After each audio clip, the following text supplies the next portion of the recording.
Mobilisation historique pour protéger leurs entreprises.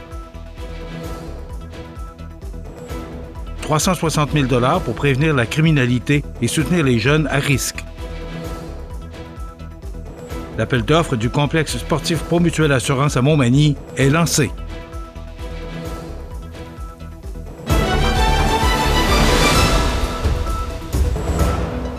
Jeudi 26 mars 2026. Bonjour mesdames et messieurs et bienvenue à votre bulletin d'actualité sur le réseau de télévision CMA TV. Une mobilisation interrégionale s'est tenue à Ottawa les 23 et 24 mars dernier, réunissant des représentants du milieu manufacturier et des régions du Québec, dont la MRC de Montmagny, afin de faire pression sur le gouvernement fédéral. Leur objectif étant d'obtenir des ajustements urgents au programme des travailleurs étrangers temporaires, jugé essentiel à la survie de nombreuses entreprises. Parmi les participantes, la commissaire industrielle de la MRC de Montmagny, Martine Leulier, ainsi que Geneviève Paris, copropriétaire de Paber Aluminium, ont porté la voix de la région aux côtés d'acteurs majeurs du secteur, notamment Beauce, Atlas et Cascade. Cette mobilisation a mis en lumière l'importance du secteur manufacturier comme pilier économique des régions. Au cœur des discussions, la pénurie de main-d'œuvre et les impacts des règles actuelles du programme fédéral qui fragilisent les opérations de nombreuses entreprises. Les participants ont dénoncé une instabilité croissante causée par des règles jugées inadaptées à la réalité des régions. 3 demandes prioritaires ont été présentées aux décideurs fédéraux.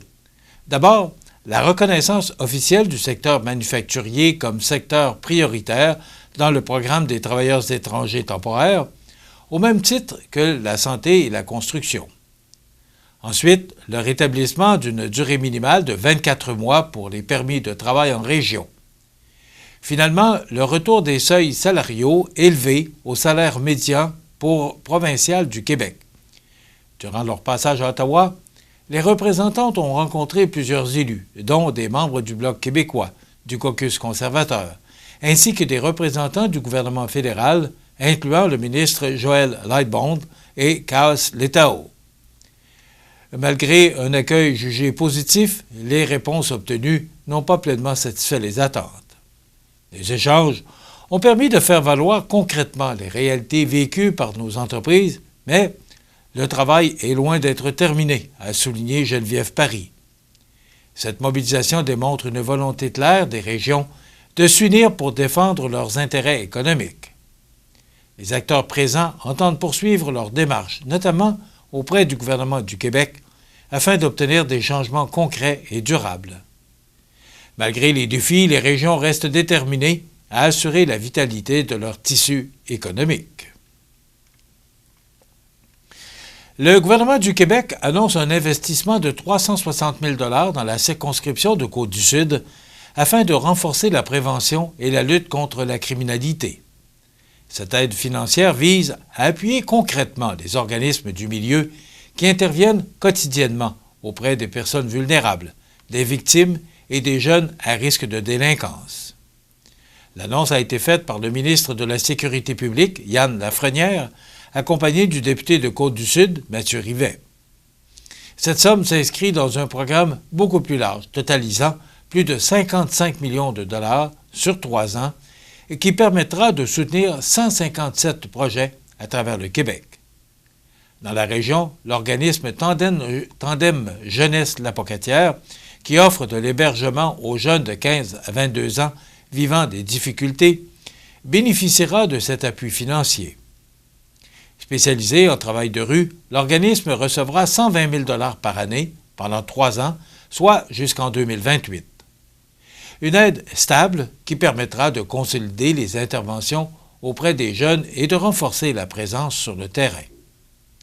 Pour le ministre Lafrenière, il est essentiel d'agir en amont pour briser le cycle de la criminalité.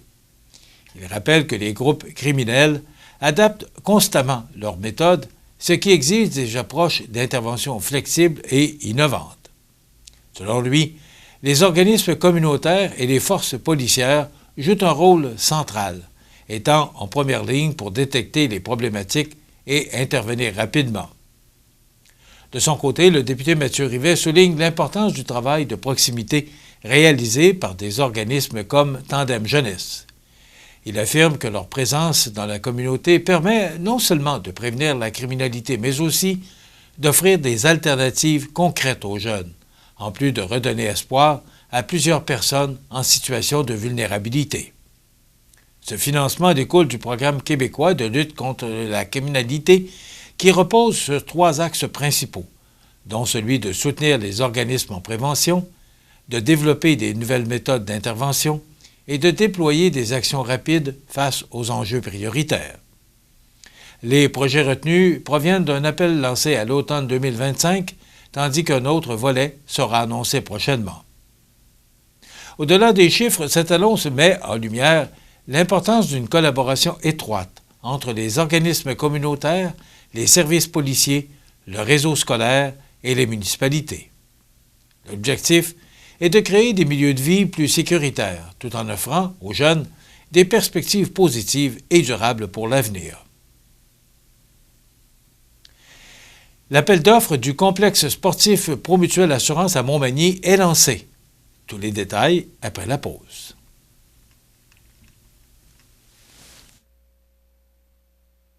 Le restaurant Pizzeria Porto Bellissimo, un incontournable à Saint-Jean-Port-Joli. Pizza débordante de garniture, menu varié et abordable. Délicieux desserts avec des produits de grande qualité des gâteries de l'Ami. Porto Bellissimo et les gâteries de l'Ami, route de l'église à Saint-Jean-Port-Joli. Le bijoutier Carl Poulain à Montmagny offre une sélection diversifiée et raffinée de montres, bagues, bracelets et autres accessoires de luxe pour hommes et femmes reflétant l'engagement envers l'élégance et la qualité. Le bijoutier Carl Poulain à Montmagny, où chaque bijou raconte son histoire. Au Canada, l'alcool, la drogue ou une combinaison des deux sont impliqués dans presque 4 collisions mortelles par jour. Aidez-nous à empêcher que d'autres vies soient réduites au silence. Au volant, pas d'alcool, pas de drogue, pas de victimes. Vous regardez CMA TV, le réseau de l'information sur la Côte-du-Sud. Le projet du futur complexe culturel et sportif en santé durable, Promutuelle Assurance, franchit une étape majeure à Montmagny. Le Centre de services scolaires de la Côte-du-Sud annonce officiellement le lancement de l'appel d'offres pour la construction de cette infrastructure attendue par toute la communauté. Cette démarche permettra de sélectionner l'entrepreneur responsable de réaliser ce chantier d'envergure, marquant ainsi une avancée concrète dans la concrétisation du projet.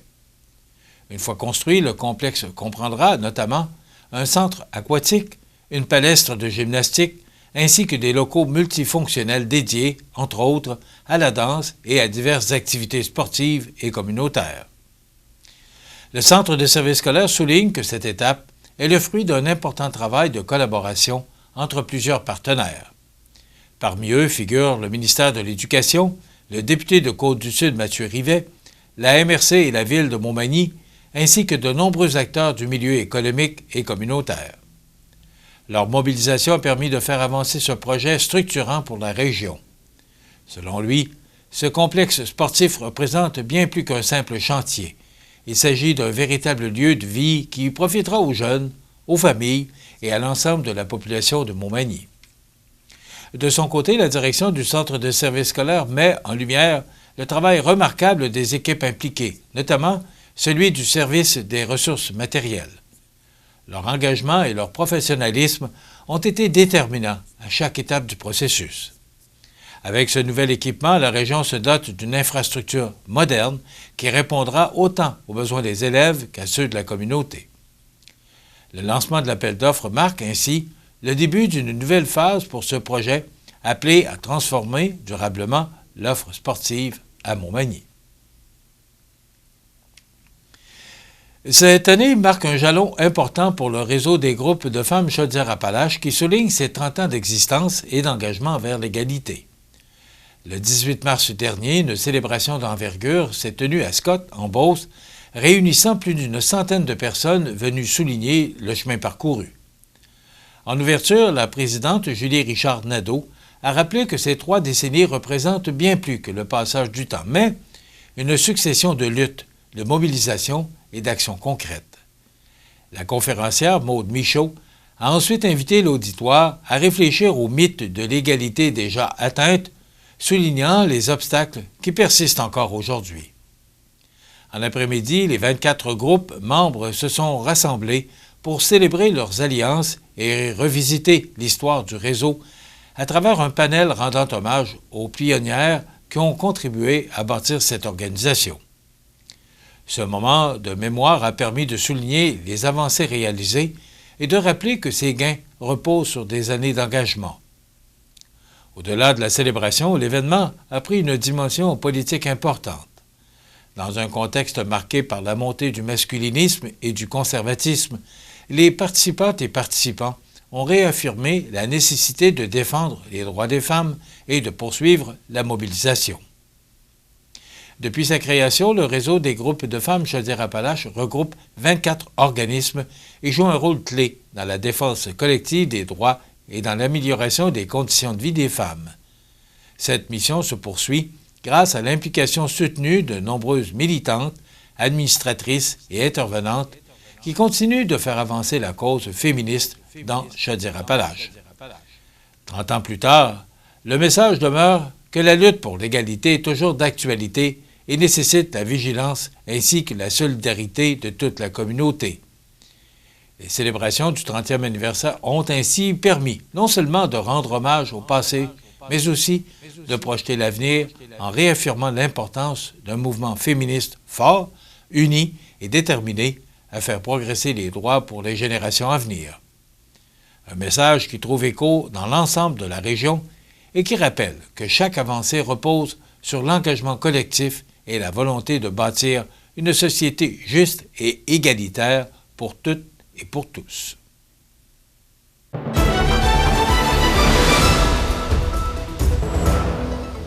Au sport, le programme de hockey Phoenix de l'École polyvalente La Pocatière franchit une étape majeure dans son développement en obtenant officiellement l'aval du Réseau du sport étudiant du Québec, RZEC, pour intégrer une équipe M13D1 dès la saison 26-27. Cette avancée marque un tournant pour l'organisation qui consolide ainsi sa place dans le paysage du hockey scolaire compétitif régional. Dès l'an prochain, les élèves de première secondaire auront la possibilité d'évoluer au sein d'une ligue provinciale tout en bénéficiant d'un encadrement structuré favorisant leur progression sportive et académique.